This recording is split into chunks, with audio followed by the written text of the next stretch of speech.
YouTube, Mad Dog here. Welcome back to my channel. So this video is a bit of a follow-on video from a tag response video which I did not so long ago regarding where I keep my first aid kit in my vehicle. So I made that video showing where I keep it and for the reasons why, but that's the actual first aid kit out of my old truck. Quite a comprehensive fella, as you can see. There's plenty of stuff in there, a lot of trauma based stuff obviously. What I wanted to just show is quickly, a quick little tip: first aid kits, always keep your zips at the top in the centre, so in an emergency you can literally just burst it open just by whacking the two zips down, exposing everything inside should you need to, so that you're not fumbling about in the corner. And as we all know, the zippers, they can get wedged up in the corners, etc., and be a right pain in the butt. So when you close your first aid kits up, if you can, if they are the zipper type, keep the two zips in the centre at the top.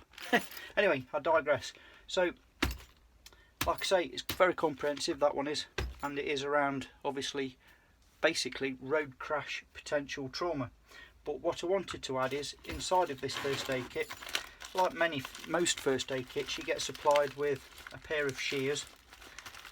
I've got mine all ravelled up here at the moment. So you get supplied with a pair of shears for cutting clothing, basically, obviously to allow access to an injury. However, some first aid kits, now I do say some, not all, the shears or scissors that you get within them kits, they're absolutely useless. They're flimsy, they're dull, they don't work.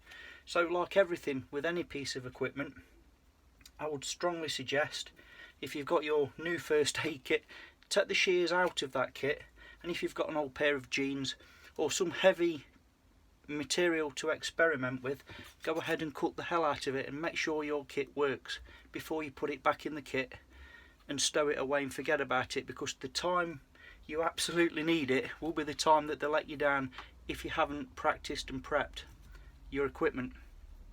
So that would be my first tip, is check your equipment prior to it being needed to be used in anger. Secondly, on the subject of shears, where I was coming to with this is, you know, if you've got room in your vehicle where you keep your first aid kit, don't half-ass it. Get some good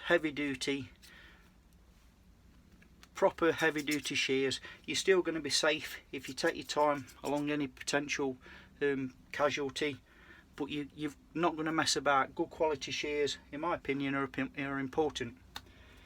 Now, the main event for this little video, as I covered in the previous video, my truck video, was nylon gloves, vinyl gloves rather. As many pairs of them as you can comfortably carry. They take no weight, they take no carrying, and they do scrunch up quite nicely. You know, get as many of them pairs of gloves stashed as well as you can, because you don't want cross-contamination, whether it be multiple casualties or obviously first and foremost to protect yourself. And on the subject of protecting yourself these days, you know, I know it's an unfortunate thing, but we do have lots of things to consider when administering first aid to a casualty or casualties. Is that casualty HIV positive? You don't know. You know, it might be in a road crash incident that you've stopped to help somebody. Might not necessarily be to treat yourself or your loved ones. So always assume, in my opinion, that the casualty is HIV positive. So that being said, glove up first and foremost. Make sure you're well protected before even attempting to assess a casualty. Protect yourself first. Obviously, the basic common sense things apply, you know, when doing a top to toe search, which, you know, every first aider knows that you should do, from the head down the spine, through the pelvis area, down the back of the legs, to make sure there is nothing sticking in that casualty. Be very, very careful when doing so. You don't know if that person's carrying needles. I'm not labelling everybody, but it is a fact of modern day life. Some people may be. So be careful, you don't want to get yourself spiked on a needle. Look after yourself first, and obviously look out for, has that casualty been struck down by an electric shock if it isn't in a road crash environment. Make sure everything's isolated first before you attempt to rescue and administer first aid to that casualty. I know you guys know all that, and I'm digressing. Going back onto the subject of protecting yourself, let me pan you up here a little ways. So this is a piece of kit that I highly recommend anybody, novice, experienced, anybody that can potentially be administrating first aid, especially CPR, should carry, and that is, you know, the face mask. It's a face protector. This one's the St John's Ambulance rescue mask. Comes in this little hard pouch here. I think in my first aid kit here I do have a life shield, a resuscitator protecting mask mouthpiece. That's a lightweight, flimsier version, and basically what it is to protect you from the casualty. If you're having to administer CPR, then this little bit of kit, basically what you do is you push the inside of the donut there, so you've got a face mask, which then, if there's no risk of neck injuries, etc., that goes around the casualty's head. Personally, I think it's sensible to move that out of the way and just place this on the casualty's face. And then this little mouthpiece is for you to administer your breaths. Obviously 2 long, slow, deep breaths until you see the casualty's chest raise, etc. However, this mouthpiece consists of a one-way valve. So, like I said earlier, it's to protect you. So whilst you're breathing into the casualty, if by any chance that casualty has suffered a injury in the the lungs, the breathing sort of canals, the pulmonary canals, and starts to regurgitate blood or other bodily fluids, it could have a burst intestine, stomach, where other bodily fluids are being regurgitated out of the nose and the mouth. You don't want to take any of that in whilst you're giving CPR, even if it's just for the fact that it's vile and tastes horrible. Let's be honest, you don't want none of that. So this is to protect you, and I highly recommend anybody that carries a first aid kit. This might be a little bit different to bushcraft, but you never know. I would still recommend somebody carry at least one, even if it's the lightweight version like this, because let's be honest, in a bushcraft situation, hopefully, God willing, that yourself or anybody else won't need to use this. But in a vehicle, it's more likely that you would need to use one of these in the event of a serious accident. So I highly recommend getting yourself one of those. And just for a footnote, this little air valve here is for, basically, that's for if a paramedic or a medic attends the scene, that personnel then can plug their oxygen tube onto that and direct feed oxygen air mix into that mask as well, closing that off with a stopper, and that casualty receives oxygen straight away from the emergency crew. That's what that's for. So yes, I would highly recommend getting at least one of those for your travel first aid kit, if not 2 or 3.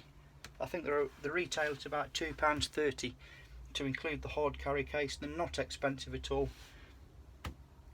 They're going to be long lived. Just check your preps probably once a year. Just flip everything open, make sure it's clean, in good working order and not perished. And there you go. That for me will be one massive tip that I highly recommend people do or add to their first aid kit. Obviously, if you're out in the woods, then your priority changes when it comes to what type of injury may occur. So for me, my road truck potential crash kit, you might call it if you excuse the pun, differs slightly to what I would carry in my bushcraft kit, because as a bushcrafter, let's think about it, there are 3 main statistical types of injury that could occur, and they are: firstly, you're going to have the risk of cutting yourself when you're using axes, knives, saws, etc. Secondly, campfire, cooking, etc., burns. Carry something that you can comfortably control a burn injury, and when I say control, I mean treat yourself or another, in the fact that you're going to seal the wound so that infection doesn't onset. That's the most primary thing with burns, stemming any infection into that. It rehydrates it if and when possible, and it comforts it, because everybody knows, you know, burns are bloody painful, and to be comforted is a good thing. Keep it clean. So I would always recommend a bushcraft kit to include a burns kit. And thirdly, something along the lines of, even if it's improvised and a little bit Heath Robinson, you know, a bit homemade, will be trips and falls. Because we're walking in woodlands, rocky environments, wet boggy marshes, you're more liable to trip and fall, therefore sprains, bruises and breakages apply. So sprains and breakages, you're going to be looking at ice packs, splints, maybe even some pain relief if you're administering it to yourself, of course. Keep it legal, and to control that type of injury. So for me, they're the three main ones when bushcrafting. Obviously that varies somewhat to a car crash, because you can also throw in fire, as in fire extinguishers, fire blankets, etc., to a car crash, sort of emergency kit, you might say. But I know I'm rambling on, but I do feel this is something that we should take a little bit of time out, do excuse me, to ensure we have. And my final point would be one of the most important bits of kit that I've not shown you here on the bench, because it isn't on the bench, and that is training. If you're going to administer first aid, or attempt to, the biggest, best bit of kit you can possibly have is education and training. Go and get yourself on a course, and they're not expensive. Whether it be the Red Cross, St John's Ambulance, fantastic. I highly recommend the St John's Ambulance one. I've taken that course for many years. The staff are brilliant. They're very comprehensive in the way they teach you, but they're very patient, if you excuse the pun. They're very accommodating for any skill levels, well equipped and very experienced. So I highly recommend the St John's Ambulance Brigade training. But any training is better than none. You know, it's like having the rebreathe masks. Going back to my old saying, it's better to have it and not need it than to need it and not have it. So again, can't emphasise that enough. Rebreathe masks, good pairs of gloves, good shears to protect yourself first and foremost. A little bit of advice from an old wrinkly old dinosaur. This is basically aimed at newcomers to this sort of thing. Don't just go for a standard boo-boo kit, you know, the plasters, the bandages, all the rest of it, and assume that you're good to go. It might not be you that you're treating, it might be somebody else, and that somebody might be a stranger to you. Keep yourself safe. Anyway, rambled on way too long. I hope you find some of this stuff useful. I'll be back. Excuse me. I'll be back very soon with another video, as always. Like I say, I'm just putting together my Mad Dog Mystery Box number 4, so I'm hoping to have that completed, and I'll start that draw this weekend. So stay tuned for that. Take care out there. I'll see you all soon. For now, Mad Dog signing off. Yeah.